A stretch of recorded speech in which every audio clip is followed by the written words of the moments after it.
The policy times chamber of commerce द्वारा आयोजित seminar में ईवी निर्माताओं और आपूर्तिकर्ताओं, नीति निर्माताओं, परिवहन और ऊर्जा क्षेत्रों में नियामकों, ईवी प्रौद्योगिकी पर काम करने वाले विशेषज्ञों, स्वच्छ ऊर्जा और स्थिरता पेशेवरों, उद्यमियों और ईवी में स्टार्टअप्स को एक साथ लाया गया और इसके संबंधित क्षेत्रों, उद्योग संघों, मीडिया पेशेवरों, छात्रों और इच्छुक पेशेवरों को ईवी क्षेत्र को विकसित करने के लिए अगले विकास इंजन में बनने में कई हितधारकों की भूमिकाओं और जिम्मेदारियों पर चर्चा करने के लिए सेमिनार आयोजित किया गया। कार्यस्थल पर सुरक्षा और स्वास्थ्य सुनिश्चित करने के साथ ईवी क्षेत्र को टिकाऊ और भविष्य के लिए तैयार करने के लिए सौरभ दलेला, निदेशक ICAT द्वारा एक थीम भाषण के साथ संगोष्ठी शुरू हुई। As we all know, and like rightly pointed out by the speakers before me, the promise of electric mobility in India is immense. Beyond Delhi, the growth for EV adoption is huge.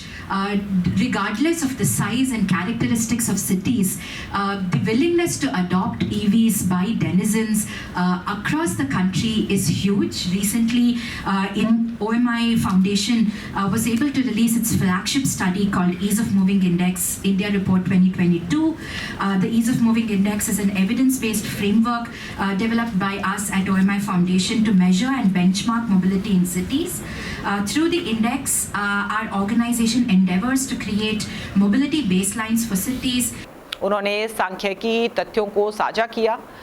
49% वृद्धि प्रस्तुत नहीं की गई। दुनिया भर में यह $14.5 billion का उद्योग है और भारत सरकार का 10,000 करोड़ का निवेश पहले ही हो चुका है। साथ ही PLI योजना एक और निवेश है। RD बजट 14,000 करोड़ है। इसके पीछे कारण यह है कि यह न केवल भारत में बना है बल्कि भारत में अनुसंधान भी है। अनुसंधान मुख्य रूप से केंद्रित है क्योंकि विभिन्न देशों की आर्थिक और भौगोलिक क्षेत्र के आधार पर अलग-अलग रणनीतियां हैं और इस प्रकार यह महत्वपूर्ण नहीं है। It is for green technology, green investment and green jobs. This requires human capitals, including women and workers from the vulnerable communities, youth, marginalized groups to be skilled, reskilled, and upskilled to match the requirements emerging in the labor market. This can help inclusive development and contribute towards more and better employment, greater return on investment on training, and increased productivity. Finally, I thank you and the Ministry of Heavy Industries to invite me today on the occasion of Safe Day and discuss about potential of the EV sector as growth engine. I wish you a productive discussion today. The EV sector is India's next growth engine. In fact, let's look at what is happening around the world. It's not only this can for India. This can is actually for the entire world. Even the countries like US is looking at it. The IRA is, there is nothing can actually prove but the IRA which has come out, and in fact it is one of the most exhaustive program which focuses mainly on the controlling the supply chain in the EV sector. Let's decouple the EV in two important parts. One is the battery, that is the storage part, and second is the vehicle. The storage part is actually the entire energy part, which covers again one of the important aspect of today, which is the health part. That is today's World Day for Safety and Health. That means if we have to decarbonize not only the transport but the entire energy sector, the battery is supposed to be, or in fact, the high density with the low carbon emission battery manufacturing, that is considered to be the low hanging fruit with the current solutions available. We also need to understand that it's not only the ultimate solution. EVs, so to say, are one of the solutions or the low hanging fruits which are available currently. उन्होंने EV के साथ सुरक्षा चिंताओं के बारे में भी बात की क्योंकि घातक दर अधिक है और फटने का भी खतरा है। उन्होंने पश्चिमी रुझानों और ईवी के साथ उनकी अनुकूलता के बारे में जोड़ा। साथ ही उन्होंने ये भी बताया कि यूरोपीय देशों का एक उदाहरण भी दिया कि जहां तापमान कम है इसलिए ईवी जलवायु के अनुकूल है, लेकिन इसके विपरीत भारतीय तापमान अधिक है जो प्रदान किए गए सुरक्षा खतरों के साथ खिलवाड़ करेगा और सुरक्षा चिंताओं को बनाए रखने के लिए तापीय ऊर्जा पर ध्यान केंद्रित करने की आवश्यकता है। आज का जो ये इवेंट है इसमें हम बेसिकली ये बताना चाह रहे हैं और ये इस बात पे चर्चा करना चाह रहे हैं कि जो भविष्य है उसमें ईवी का जो योगदान है हमारी ग्रोथ में वो बहुत महत्वपूर्ण होने वाला है।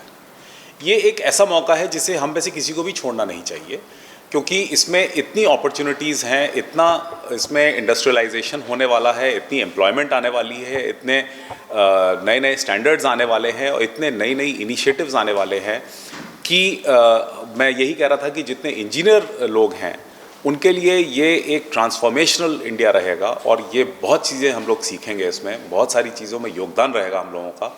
तो अगले 10 वर्ष बहुत ही महत्वपूर्ण है और बहुत ही बढ़िया रहने वाले हैं, ये हम लोगों का मैसेज है। अभी भी सर काफ़ी चैलेंजिंग हमने देखा है, क्योंकि बैटरी की चाहे चार्जेबल हो या इसके पॉइंट हैं सेंटर हो, इसकी मार्केटिंग के लिए अभी काफ़ी कुछ करना बाकी रह गया। क्या लगता है कि अभी कुछ कमी है अभी?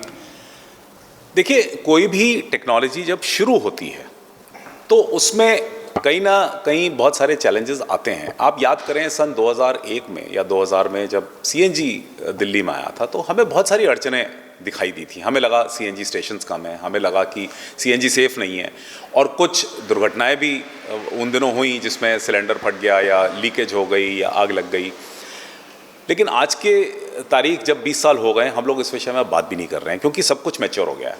तो जब कोई टेक्नोलॉजी शुरू होती है तो कुछ ना कुछ चैलेंजेस आते हैं और यही एक यात्रा का अंश होता है जिसमें हम शुरू में कुछ चैलेंज आके उसको सॉल्व करना शुरू करते हैं, अपना दिमाग लगाना शुरू करते हैं, सारे लोग साथ मिलके जुट के काम करते हैं। क्या लगता है सर, इंडिया में ये इसकी मार्केट रहेगी और आने वाले भविष्य में ईवी की मार्केट जो है दिल्ली और एनसीआर सहित पूरे इंडिया में लोग इसकी ओर आकर्षित होंगे?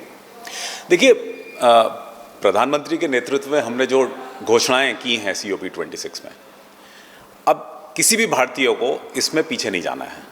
कोई भी भारतीय हो, चाहे वो उद्योग जगत का हो, चाहे एकेडमिया का हो, चाहे इंडस्ट्री का हो, चाहे रेगुलेटरी हो, चाहे सरकार हो, इन लोगों को अब इसमें सोचना नहीं है कुछ, क्योंकि ये तो पत्थर की लकीर है, ये हासिल करनी ही करनी है। पहला पड़ाव 2030 का है, हमें इसे हासिल करना है। हमें अब रास्ते खोजने हैं कि कैसे हासिल करना है, लेकिन करना है, पहुंचना है इस मंजिल पे। इसमें कोई कन्फ्यूजन कोई भी ना रखे।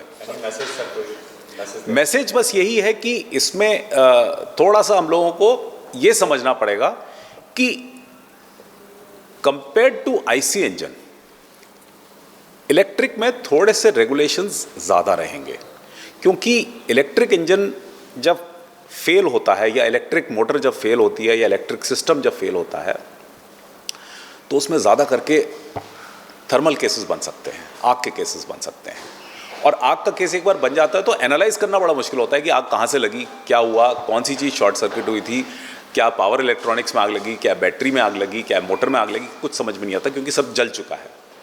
बनस्पत इसके जब फॉसिल फ्यूल इंजन था तो उसमें हर चीज़ में आग नहीं लगती थी। उसमें हर चीज़ में क्या होता था कि बहुत से बहुत हुआ तो इंजन सीज हो गया, इंजन फेल हो गया। तो कुछ लोग ये सोच सकते हैं कि हम नए नए ईवी सेक्टर में घुस रहे हैं और ज़बरदस्ती के रेगुलेशंस आ रहे हैं। ये ज़बरदस्ती के नहीं हैं, ये समाज के सेफ्टी के लिए हैं।